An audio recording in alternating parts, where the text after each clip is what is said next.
ये question number 5 है। देखिएगा, the altitude of a right angle triangle is 7 centimetre less than its base. ठीक, if the hypotenuse is 13 centimetre find the other two sides. एक right angle triangle है, मैं आपको ये right angle triangle draw करके समझा रहा हूँ, इजी रहेगा। ठीक है, ये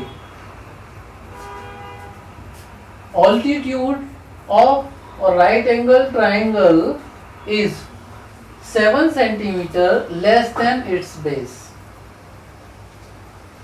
बेस पता है आपको?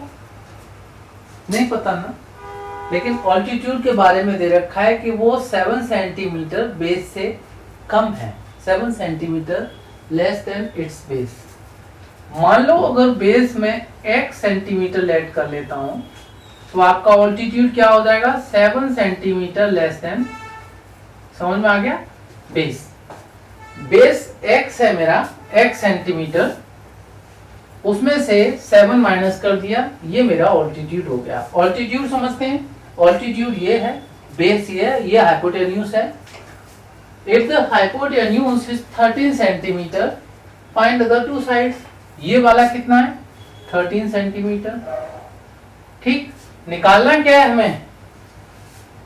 Find the other two sides, दोनों साइड्स की मेजरमेंट निकालनी है, ये ऑल्टीट्यूड और base.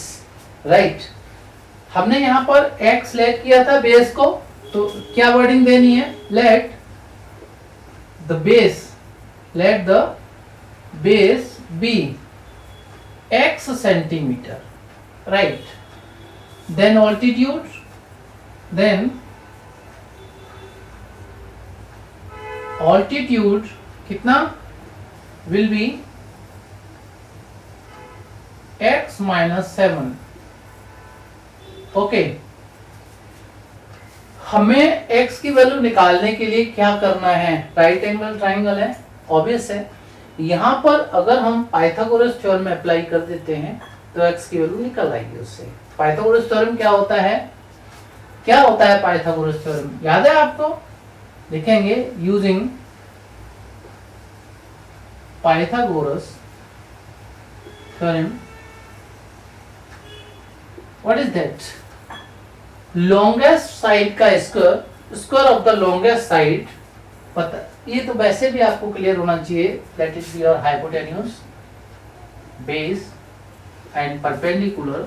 Your longest side is hypotenuse, then h का square is equal to sum of the square of two other sides, p का स्क्वायर प्लस b का square, b for base, hypotenuse, perpendicular and base. ठीक है, तो hypotenuse का square जो होता है परपेंडिकुलर का स्क्वायर प्लस बेस स्क्वायर होता है।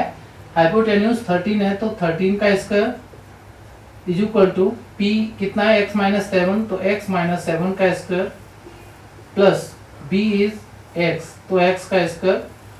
सिंप्लीफाई कर लीजिए इसको, ये 169 इज इक्वल टू, यहां पर कौन सी आइडेंटिटी अप्लाई करेंगे?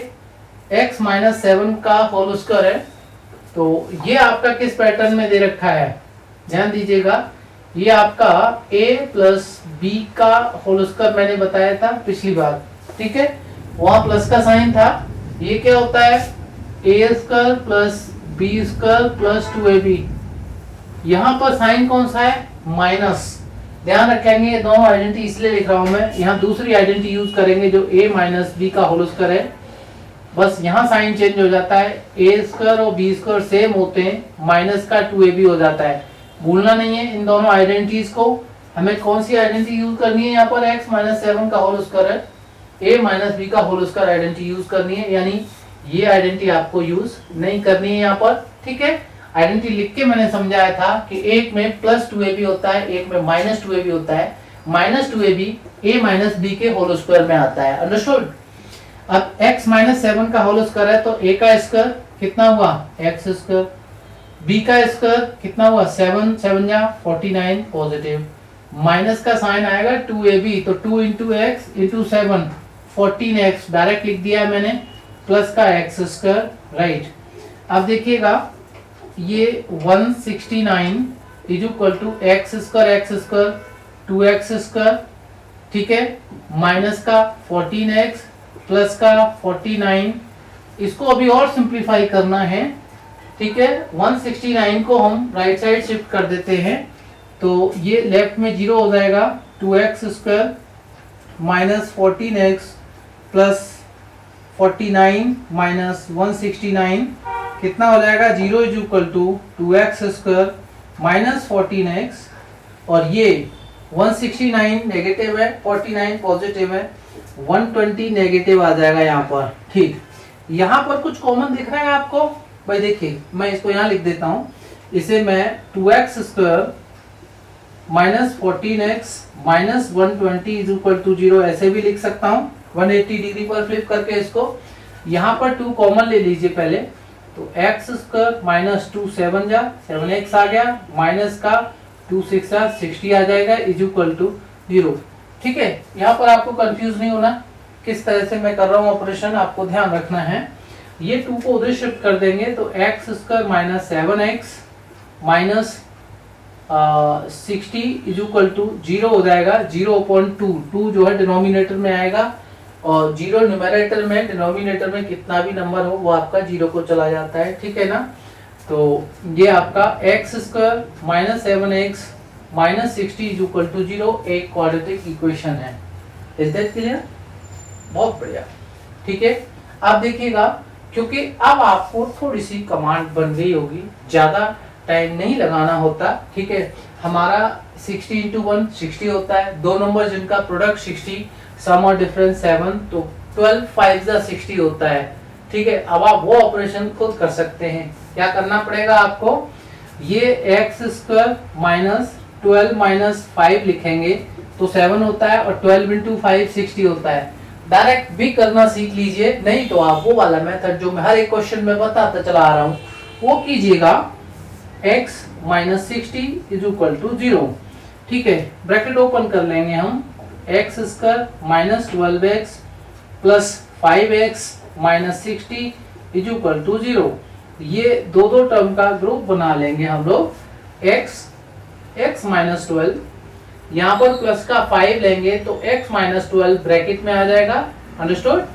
अब दो टर्म हो गए हमारे, x माइनस 12 क्या है, कॉमन है, दूसरा क्या हो जाएगा, x प्लस 5 ब्रैकेट में आ जाएगा यहाँ पर, इज इक्वल टू 0।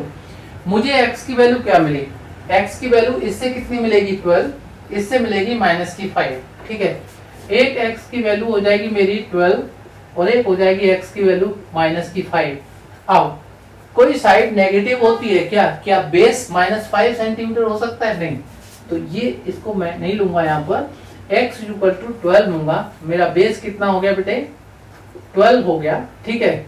ऑल्टीट्यूड मैंने क्या लिया था, then altitude will be x minus 7, x is 12, तो ऑल्टीट्यूड कितना बन जाएगा, ऑल्टीट्यूड बन जाएगा मेरा ये 12 माइनस 7, 7 लेस देन बेस था ना आपका, बेस इज 12, तो 12 minus 7 that is 5, understood. Altitude और बेस मैंने किस तरह से निकाले हैं, राइट एंगल ट्रायंगल दे रखा था, is that clear. Altitude is 7 less than base, तो बेस को x मान लिया, ऑल्टीट्यूड को x माइनस 7 मान लिया। हाइपोटेन्यूज आपकी 13 दे रखी है, पाइथागोरस थ्योरम में अप्लाई कर दी, क्वाड्रेटिक इक्वेशन बना ली, उसको सॉल्व कर लिया, रूट्स निकाल लिए, उनमें बेस आ गया, ऑल्टीट्यूड निकाल लिया। ये कुछ ऑपरेशन यहाँ पर, ज्यादा कुछ नहीं है, ठीक है। सीख लो इसको, और इस एक्सरसाइज का लास्ट क्वेश्चन इसके बाद जस्ट कर लेते हैं हम लोग, ठीक है। एक एक क्वेश्चन आप सीखते हो, और सीखने के बाद में थोड़ा सा कमेंट भी कराया करो, सर थैंक यू सर, होता है नहीं होता, चलो अच्छी बात है, एंड ऑल द बेस्ट बेटा।